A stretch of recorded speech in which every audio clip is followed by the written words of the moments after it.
রাসেল বাংলাদেশ থেকে বলছি। আজকে আমি মাহবুদের পাক কালাম শেয়ার করবো এখানে, যে মাহবুদের পাক কালামে কি লেখা আছে। আল্লাহ আমাকে যে দায়িত্ব দিয়েছেন সেই দায়িত্ব আমি এখানে শেয়ার করতেছি। পয়দাস কিতাবে পুরাতন নিয়মে মাহবুদ আল্লাহ দুনিয়া ও পৃথিবীর সব কিছু সৃষ্টি করলেন এবং সেখানে আদম এবং হাওয়াকে সৃষ্টি করলেন।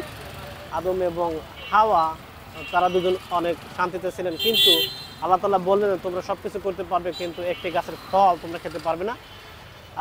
কিন্তু প্রথমে শয়তান হাওয়াকে এই প্রলোভন দেখিয়ে তাকে সেই ফল খেতে উৎসাহ করলো এবং আল্লাহর কথা বলে গিয়ে হাওয়া সেই ফল খেলেন এবং খেয়ে তার যেই স্বামী অর্থাৎ আদমকেও তিনি সেই ফল খাওয়ালেন। আর তারা ফলকে পাপ করলেন, আল্লাহ তাআলা সেই এদন বাগান তাদেরকে বের করে দিলেন তার পাপের জন্য। আর এই পাপ থেকে মুক্ত হওয়ার জন্য একজন লোকের দরকার ছিল, আর সেই লোক হলো হযরত ঈসা মসীহ।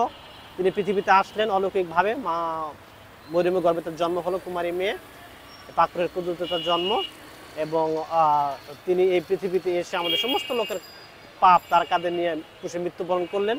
তিনি কবরস্থ হলেন, 3 দিন তিনি কবরে ছিলেন। কবর থেকে তিনি আবার জীবিত হলেন, তার সাহাবীদের সঙ্গে দেখা দিলেন এবং তিনি বেঁচে চলে গেলেন। যে কেউ তাকে প্রভু বলে মুখে স্বীকার করে সে তখন অনন্ত জীবন পায়, নাজাত পায়। প্রভু আমাদের সাহায্য আশীর্বাদ রহমত করুন, হেফাজত করুন। আপনার মহানামে এই মোনাজাত চাই, আপনি দয়া করে কবুল ও মঞ্জুর করুন, পাক করে সাহায্য করুন। ঈসা মসীহ আপনার নামে মোনাজাত চাই, দয়া করে কবুল ও মঞ্জুর করুন। আমেন।